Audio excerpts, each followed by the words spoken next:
উনি হচ্ছে ইন্টার স্পেসের কর্ণধার রিজভী আহমেদ, যিনি হচ্ছে আমাদের দ্য বেকন দুটো মেজানাইন আছে, দুটো বেসমেন্ট আছে, 120টা পার্কিং আছে। আমাদের হচ্ছে 662টা রুম বেসিক্যালি। আমাদের দুটো ডাইনিং আছে বড়, যেখানে 553 জন এট এ টাইম ব্রেকফাস্ট করতে পারবে, লাঞ্চ করতে পারবে। আমাদের ব্যাংকুয়েট হলের ধারণ ক্ষমতা হচ্ছে প্রায় 350 জনের মতো। আপনারা জেনে খুশি হবেন, কোনো 5 স্টার হোটেলের নামাজের কোনো ঘর থাকে না, দেখবেন ডেডিকেটেড কোনো নামাজের ঘর নাই। একসাথে 170 জন পুরুষ জামাতে নামাজ পড়ার ব্যবস্থা করেছি আমরা এখানে। মাশাআল্লাহ। মহিলারা মন ভেজা করে আছেন, মহিলাদের কোনো নামাজ ঘর নাই। মহিলাদের জন্য সুখবর, 50 জন এট এ টাইম জামাতে নামাজ পড়তে পারবে না। এখানে যে দোতলা মেজানাইন, ওখানে মহিলাদের জন্য আলাদা ব্যবস্থা, অজুখানা, নামাজ ঘর আছে। আমাদের এখানে যে সুইমিং পুলটা আছে, এটা দেখবেন কনভেনশনাল কোনো সুইমিং পুল না। আপনি ল্যাপ করতে পারবেন, সুইম করতে পারবেন, কিন্তু কনভেনশনাল যে স্কোয়ার সুইমিং তা না। একটা ওভাল শেপের মতো, semi oval but infinity swimming pool. আপনি যখন সুইমিং করবেন, আপনি যে লেভেলে তাকাবেন সমুদ্রের দিকে, সমুদ্রের পানি আর আপনার সুইমিং পুল পানি এক লাইনে থাকবে। আপনি দেখবেন, এটা অবাক হয়ে যাবেন। আপনি যখন ওই ইনফিনিটি পুলে যাবেন, তখন দেখবেন যে সমুদ্রের, আপনি সমুদ্রেই গোসল করছেন, সুইমিং করছেন সমুদ্রে, এটাই মনে হবে আপনার। আপনি এই সোনারগাঁ হোটেলটা যদি ধরি, দেখেন আপনি চারিদিকে গ্রিন কত পার্সেন্ট আছে দেখেন। আমরা 55% গ্রিন ছেড়ে দিয়েছি অ্যাজ পার গভর্নমেন্ট রুলস। এই হোটেলটা কমপ্লিটলি কমপ্লায়েন্সের উপরে করা। আমরা 55% গ্রিন ছেড়েছি। প্লে এরিয়া আছে, ইনডোরস, বাচ্চাদের জন্য ইনডোর গেমস আছে। রুফটপে বারবিকিউ বা পার্টি করার জন্য 550 অ্যাকোমোডেশন আছে আমাদের। দিস ইজ হাইয়েস্ট বাংলাদেশে। এই ইউনিক সেলিং পয়েন্ট, যেটা আপনারা মার্কেটিং এ বলেন, এই সেলিং পয়েন্ট আপনারা সেল করতে পারবেন। আমাদের এই হোটেলের পূর্ব দিকে পাহাড়, পশ্চিম দিকে আসলে সমুদ্রটা। এমনভাবে এটা ডিজাইন করা হয়েছে, আপনি যদি এটার অ্যানিমেশনটা যেটা আছে সেটা যদি দেখেন, থ্রিডিটা, প্রত্যেকটা রুম থেকে আপনি পাহাড়ও দেখবেন, প্রত্যেকটা রুম থেকে আপনি কিন্তু সিও দেখবেন। এবং সেই জন্য কিন্তু এই শেপটা করা হয়েছে। আমরা স্কোয়ার কোনো একটা হোটেল বানাই নাই। বাংলাদেশের সমস্ত হোটেলগুলোর দিকে তাকাই দেখেন, সবগুলো স্কোয়ার, একটা বক্স। আমি আউট অফ বক্স বের হয়ে এই চিন্তাটা আমরা করেছি। এবং এটা আইকনিক একটা বিল্ডিং। আপনি চিন্তা করতে পারেন, কক্সবাজার না, পুরো বাংলাদেশের জন্য এটা একটা আইকনিক বিল্ডিং হবে।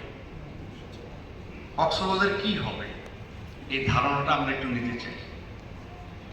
2015 সালে কক্সবাজারে বাংলাদেশ ট্যুরিজম বোর্ডের স্ট্যাটিস্টিক্স অনুযায়ী 12 লক্ষ ট্যুরিস্ট ছিল পার ইয়ার 2015 সালে।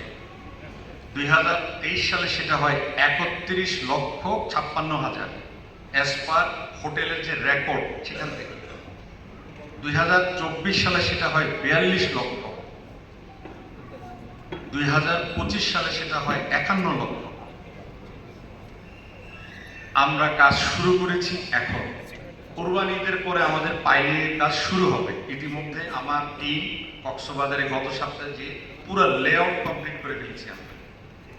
ঈদের আগে কন্ট্রাক্টর নিয়োগ হবে, ঈদের পরেই আমরা মাটিতে হাত দিব, পাইলিং কাজ শুরু হয়ে যাবে। এবং আমি নিশ্চয়তা দিতে চাই, এই ডিসেম্বরের ভিতরে আপনারা গ্রাউন্ড ফ্লোর দেখতে পাবেন ইনশাআল্লাহ। চাইলে পিকনিকও করতে পারেন, দুটো বেসমেন্ট খালি করে দিব, মজা করে পিকনিক করবেন। অথবা তবলিগ জামাতের মতো ব্যাগ ট্যাগ নিয়ে যাবে, লাঠি সোটা নিয়ে যাবে, কোনো খাট পালক নেই, বেসমেন্টে শুয়ে যাবে, পিকনিক হবে আপনাদের। আর ওই গ্রাউন্ড ফ্লোরের ছাদটাই হবে আপনাদের জন্য রুফটপ তখন, কারণ 16 তলা তো হয়নি, ওটাই হবে রুফটপ। তাহলে আমরা এই বিল্ডিংটা বানাচ্ছি কেন? প্রচুর তো হোটেল আছে কক্সবাজারে, বোর্ডিং আছে, কেন হোটেলটা করছি আমরা? ব্যয় কেন হোটেলটা করবে? প্রয়োজনটা কি? প্রয়োজনটা আমার মাথায় একবার এসেছে যে বোধহয় আসিফ ভাই, মিয়াজি ভাই বা আমাদের জুলফিকার ভাইরা চিন্তা করেছে, সেটার সাথে আমার ম্যাচ করে কিনা আমি দেখলাম। 2030 সালে ইনভেস্টমেন্ট বোর্ড বলছে তাদের পর্যটনের থেকে তথ্য নিয়ে 2030 সালে 1 কোটির উপরে শুধু লোকাল টুরিস্ট ওখানে যাবে 2030 সালে।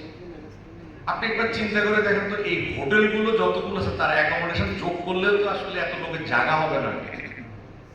সো বে আইকন যে দুটো নতুন প্রজেক্ট ধরেছে, একটা কলাতলি আর একটা সুগন্ধা পয়েন্ট, আমার তো মনে হয় 30-এর জায়গা দিতে পারবে না।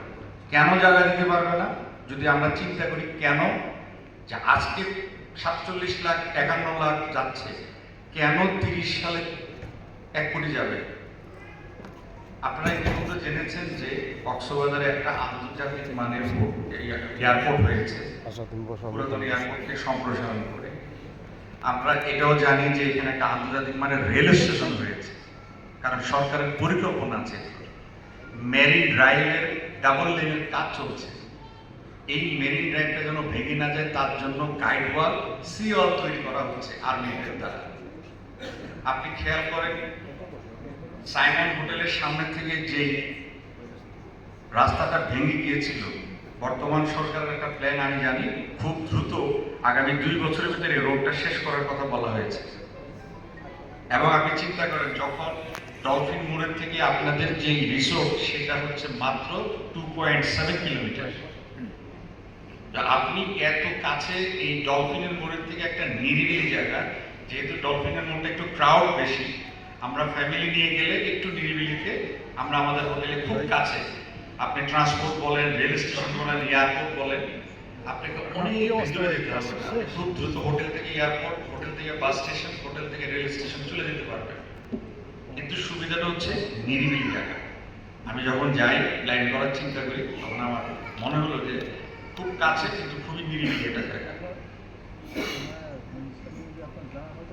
আপনাদের ইনভেস্টমেন্ট আমরা হয়তো বললাম যে 2030 সালে 1 কোটি লোকের চিন্তা করে আমরা ইনভেস্টমেন্টে কেন যাব না? মানে আপনারা যারা এখানে শেয়ার হোল্ডার ডাইরেক্টর আছেন বা যারা ইনভেস্ট করতে আসছেন, কেন ইনভেস্ট করবেন? অধিকাংশ লোক আপনাদেরকে হয়তো টাকার কথা বলবে যে ভালো একটা লাভ পাবেন, প্রফিট পাবেন। হ্যাঁ, 1 কোটি লোক যদি যায় 2030 সালে, আমাদের প্রজেক্টও 2030 সালে হ্যান্ডওভার হয়ে যাবে আশা করছি। আমরা হ্যান্ডওভার করে চালু করে দেবো, হোটেলটা হয়তো আপনাদের হাতে দিয়ে দিব কমপ্লিট করে। তাহলে কি হবে? আপনি একবার ক্যালকুলেটর টিপে দেখেন যে যে পরিমাণ রেভিনিউ আসবে, আপনাদের প্রত্যেকে যারা ইনভেস্টর সেই রেভিনিউটা একবার হিসাব করে দেখেন। আরেকটা হচ্ছে আপনি এখন যে টাকা দিয়ে কিনছেন, 2030 সালে যখন শেষ হবে তখন তার অ্যাসেট ভ্যালুর পরিমাণটা কত হবে একবার চিন্তা করেন। তাহলে আপনি আর্থিক মূল্যায়নটাই প্রথমে মাইন্ডে হিট করে যে আমি কত দিচ্ছি, কত ফেরত পাচ্ছি। গুলশান ক্লাবের মেম্বার, চিটং ক্লাবের মেম্বার, এটা কিন্তু প্রেস্টিজিয়াস ইস্যু। নর্মালি সোসাইটিতে একটা আলাদা ভ্যালু। আপনি ব্যবসায়ী মহলে যান, ব্যাংকে যান, আপনি যে কোনো বড় জায়গায় যান, আপনি যদি বলেন যে আমি গুলশান ক্লাবের মেম্বার, আপনাকে সমীহ করে কথা বলে ব্যাংকের ম্যানেজাররা দেখলাম। আমি তো মনে করি এই বে আইকন হওয়ার পরে যখন আপনি মেম্বার হবেন, ঠিক এর থেকেও বেশি আপনি সম্মানিত হবেন, কারণ ওটা হচ্ছে একটা ক্লাব আর এটা হচ্ছে আন্তর্জাতিক মানের 5 স্টার হোটেলে আপনি মেম্বার হতে যাচ্ছেন। এই ডিগনিটি নিয়ে আপনি দেশে বিদেশে, পারিবারিক, ব্যবসায়িক, ব্যক্তিগত জায়গায় আপনি সম্মানিত হবেন, গর্ববোধ করতে পারবেন এবং আপনি বাংলাদেশকে রিপ্রেজেন্ট করতে পারবেন বিদেশের মাটিতে, যে আমি এই এত বড় একটা হোটেলের মেম্বার।